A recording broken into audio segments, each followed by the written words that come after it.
Howdy y'all and welcome back. Vortex Spitfire. I don't know that they actually call this a Gen 2 or a 2.0 version, but it is. It's the updated version of the Spitfire.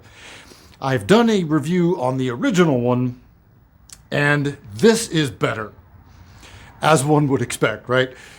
So I had every intention of picking up another Gen 2 Cyclops for the current build that I'm working on, the Beverly Ann build. And Primary Arms is back ordered on them. I might have been able to squeak it in time for the training that I have coming up in April, where I'm going to need this rifle for other people to use.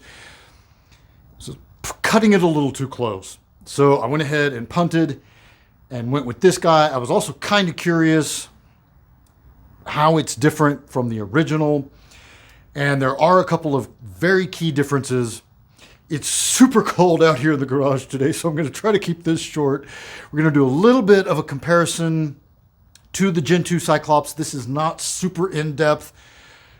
All of these stats and figures are all available on their websites if you need all that kind of stuff. This is just a very general overview, more like an unboxing kind of video and comparison. So let's take it over to the table.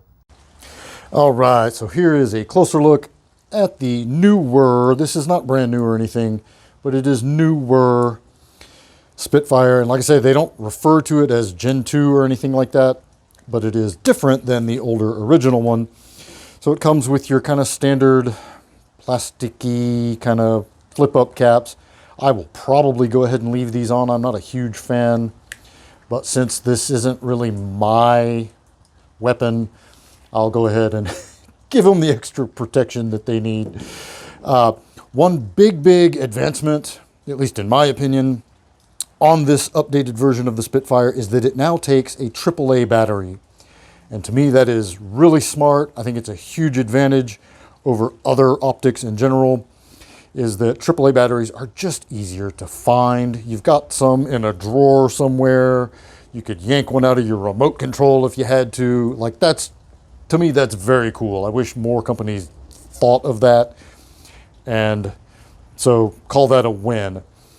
One other advantage over the Cyclops is that you can have the choice of red reticle, and I know that reticle is just barely going to kind of show up here, but red reticle, or you can hold these down and flip it over to a green reticle, or turn it off and run black reticle. So just having more options is always a good thing. So again, advantage Vortex on the color of reticle choice. I still slightly prefer the horseshoe and chevron reticle that's in the Cyclops, but this one is not bad either.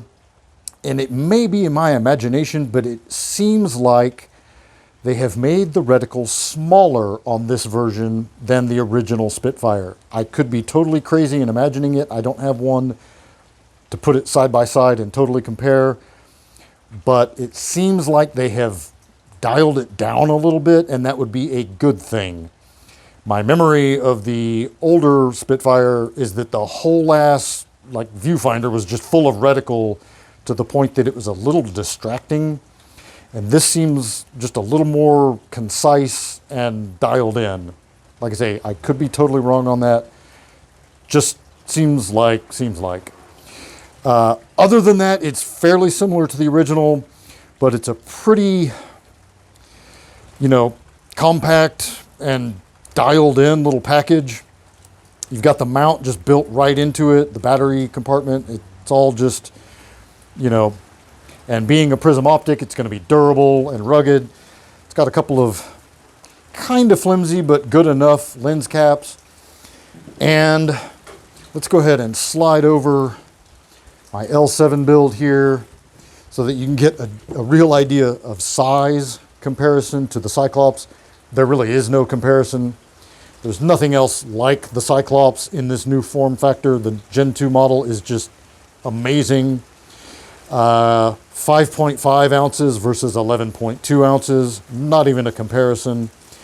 But These are still back ordered to all hell, and this is available. So if you're in a situation like I'm in, where you have a build that you're trying to get completed for a certain time window, advantage Vortex.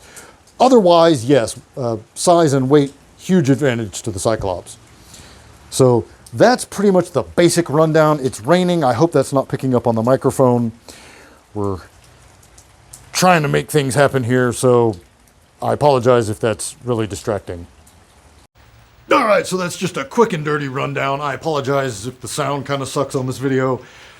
It's not intended to be a comprehensive review or breakdown or anything. Just some initial thoughts, quick impressions here. It's freezing, which is a rare occasion in Houston, Texas, but it's literally hovering right around freezing. So I'm going to go back inside. I hope this was at least a little bit helpful if you're in the market. Again, if you're an astigmatism sufferer like I am, prism optics are the way to go. Just don't even, you pay up. I know they're more expensive than a cheap red dot. Pay up, they're well worth it. Until next time, be easy, y'all.